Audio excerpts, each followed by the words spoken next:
2022 PGA Merchandise Show recap, some other products that we've seen that I didn't do a video on. So let's check that out.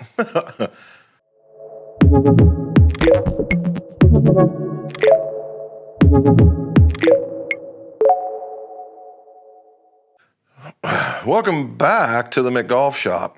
So to start off things, this is how we left.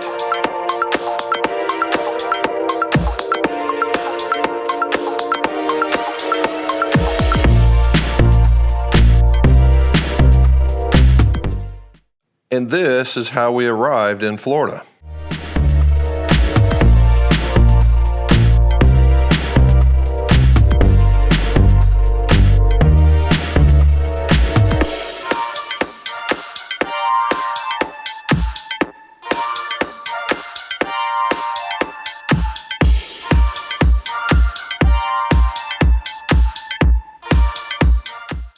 All right, so a bit of a change in weather, right? It went from flurries and snow and really cold temperatures to, well, I won't say sunny, but certainly warmer, that's for sure. And we didn't run into your typical Florida weather, which in and of itself was not nearly as fun, but it was still better than being here. Now, when we left there, we left early. So let's get this out of the way. We left early. Why did we leave early? Because the weather there was a nor'easter coming, and when you get up into the mountain areas, it can tend to get bad, and then we go through the mountains of West Virginia, and when we do that, it tends to slow down everything, and it's already a 14-hour ride, and the last thing I wanted to do was turn it into a 16 to 18 to 20-hour ride. So we left early, and it was a good thing because we had just slipped by just all of it, right? And well, here's what we saw when we got back.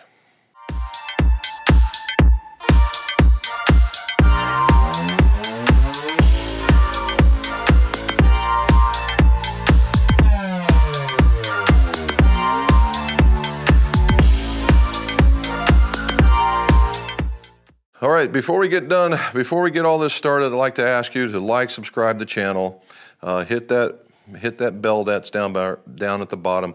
That way you get more of the videos when they drop. It was snow on the mountains, but not necessarily on the roads, but shortly thereafter it was right there with us. So it was a good choice. Unfortunately, we didn't get to see everyone or everything we wanted to go see in order to get here on time.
So what we're going to do is I'm going to put up the flashcards in the corners to all the videos that we've already done. And thank you to all of those people. Now I have to say I apologize right off the bat to Mark at Nippon. It's Nippon or Nippon. Because we had an extraordinarily good conversation and it was a really great video. However, the audio was bad. I found out only after the fact that the cable that connects to the audio in my camera broke, and it broke internally, and I'm not even sure how it does that, but it did. So here we are with a new cable and life is good. So what it did is it just went into normal camera mode and it collected a lot of noise. So it would have been an awful 10 minutes worth of video. And you'll see right here. Product. We'll get that right out of them. Everybody says Nippon. Yeah. Nippon or Nippon? It's Nippon. Nippon. Okay, there we go, sir. There it is again, Nippon. So there we are.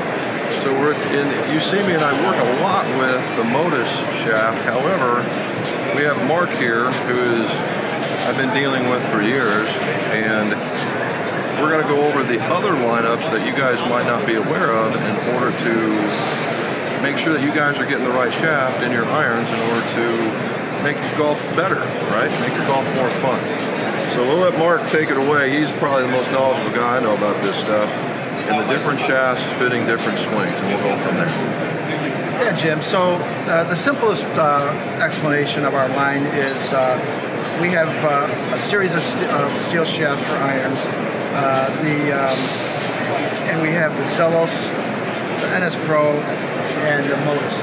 And they're the simplest way is lower speeds, mid speed, and higher speed in the tour range.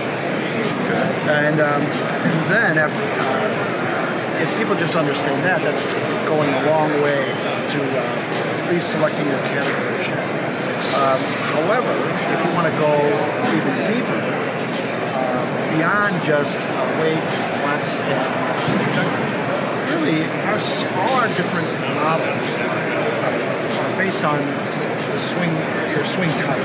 Okay. For a golfer that's a harder swing, a golfer who's a shorter swing, more fast acceleration on the downswing transition, they're going to want to use a shaft that's way stiffer in the midsection.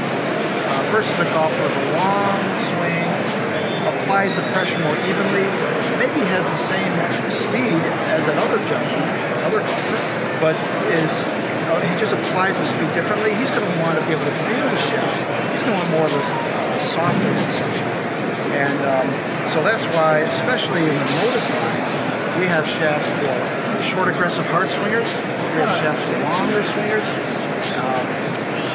which would be the Tour 120. And then we have more in the mid-range, mid-type swinger, which would be like the 105 and our new 115. So again, apologies to Mark. So to cover what we were talking about there is, Nippon has basically three large lines. It's their lightweight line, which is their Zelos line, and it's in that 60 to 75 gram range. It's for the people that are smooth in their swinging. All right, the second tier is the Neo or the 950 tier, right? And that's what made put Nippon on the map for steel golf shafts. They're very lightweight, but they were made for a guy that might have been, he's not nearly as slow because they come in stiff shafts, but not nearly as slow, but still not nearly as aggressive. And finally, and what we're seeing to be is very popular now, is the Modus line. The Modus line is for the guy that tugs. Now, and what I mean by tug is a little more aggressive, a little faster. Now, within that line, you'll see a 105, a 120, 125, 130. And the ones that in 5 and the ones in 0 are different, okay? They're different. It's not just the same profile for each, just different weights. There are different profiles in there. And they're coming out, which will be new, and it's new this year, is 115. The 115 is nothing more than a heavier version of the 105. And that was something that they felt that they had a hole in, and they're filling it. And you'll see right now it's with Mizuno. As soon as they meet their commitment to shaft supplied, then it's going to come to aftermarket. The other things that we talked about were is that they're not afraid to experiment with shaft coatings, in that the black, like I have in my set, or the green for the fact that it was a master's color, or you might see something along that lines. They will be limited runs, but they're kind of cool looking. They really, really are. So it's become quite a stable for me back here. And just as, you know, it's a high quality shaft with at least 3 different types of swings that it can fit into, and there's some super lightweight. So if you're not that a slower swinger is just not comfortable with graphite yet, we've got you. If you're a guy that it wants to get the ball up in the air and with a not so lighter shaft, but maybe something in the middle, we got you. If you're a guy that's a guy that late releaser, heavy swinger, we got you there too. So again, I apologize to Mark and those guys at Nippon, but that's what we got. Okay. I also did one with Flight Scope, but they were recording as well, so hopefully that turns out, that'll be later down the road. Now, what else did I see that I thought was pretty cool? Now, we all know that the big elephant in the room is none of the big club OEMs showed up. Yes, Bridgestone showed up, but they're more for the golf ball than the equipment. Not a bad thing, it's just what it is. So what else did we see? Well, from some club stuff, the one clubs I ran into them very late on our way out was Indy. They're big with their wedges, high spin wedges, and they now have some putters that are high MOI. Basically milled aluminum with big chunks of tungsten at the very outside of it in order to make it roll. I think their home right now is in the wedges. They have 3 significant grinds, standard, kind of we'll call it a C grind, and then a wide sole. And it's a good look. It looks like it's a hard sandblasted finish on the outside and then a nice silvery look to it. They did a pretty good job. So if you get a chance, check out Indy, I-N-D-I, right? I-N-D-I. All right, so that's from the club side of things. You'll notice that we did a lot of grips, and there was a ton of grip companies out there. And this is the best part of the way to do it, right? When we talk about this show, what I like to use as a bit of a story on to exemplify this show. And it's about a shoe manufacturer sends 2 salesmen to a place where nobody's wearing shoes. And the first guy comes back and says, "We are not going to do anything. Nobody wears shoes." The second guy comes back and says, "Wow, we are going to kill it because nobody's wearing shoes." Okay, so that's kind of the attitude I was taking for this particular show. And I'm glad we did, because it allowed me cleaner and quicker access to a lot of the places that would have taken me a long time. So I was happy with that. All right, so back to the products. So one of the products that I really thought was impressive was from a group called Wellputt. Wellputt's a French company, and they have this tilting mechanism. It's a floor that has multiple holes, and you can adjust brakes and ups and downs, all kinds of stuff. And then what will happen is a machine off to the side will broadcast a path of where this ball is supposed to go.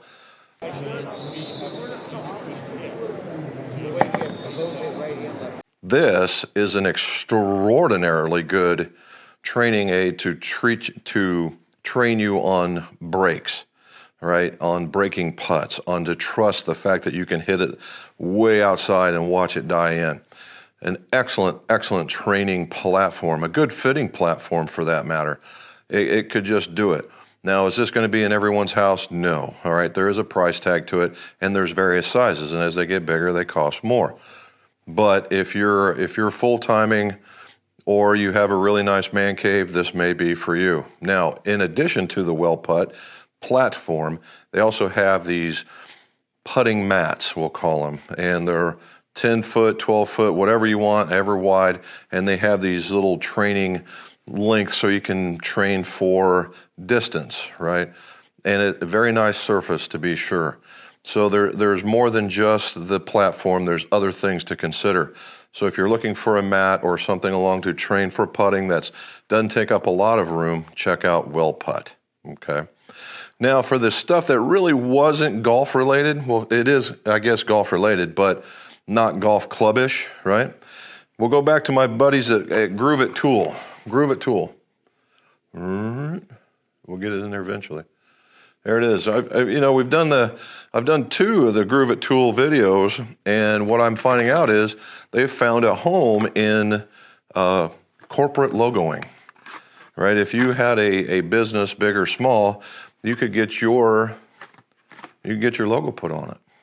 And when you get your logo put on it, then it makes for, because it's a quality product to give away. So it not only reflects on you as the company, but it also helps out, the Grooveit folks. So Nick has really done a fantastic job with that. Now he I won't say partnered, but he was able to get with another company called Desert Fox. Desert Fox, there it is. And Desert Fox is in that same category of what could be a good corporate thank you giveaway or whatever. And it's a practical item, okay? What this is a cell phone holder. So you loosen up that, and you loosen up a little knob back here. It gets wide, and then it gets deep. If you can see that, there we go. See that moves? So it can hold phones that are in holders, right? So once you get it to where you want, you tighten her down, and then it's clamped in there because there's a little ledge in here too. Then what it does is that it holds onto the bar of the cover on your golf cart. And they've seen fit to give it to that, so when it's on your golf cart, because it's going to lean, well, that way, it's going to be level, okay? I'm not a big telephone out there kind of guy. However, with the new golf apps that are out there, the phone has become a tool that's required. So this is what that's going to be for. Now, they use Velcro on the back, right? The Velcro is on the back. And I asked why not in the magnet, because the magnets seem to be a real popular thing, with rangefinders and whatnot. He said they start out with it, but what happens is that if you jostle it real hard, it might fall off, and then you got a $1,000 cell phone sitting there. Or they wear out.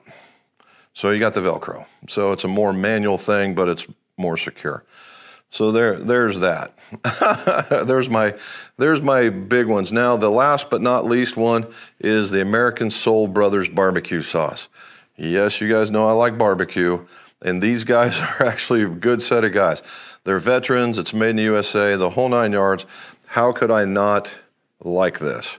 And they have 6 different flavors and a couple of mayonnaise that are coming out, which I think will be very spectacular. But they only had 3 available, so I bought all 3. And I have the smoker going right now. We're going to try it out.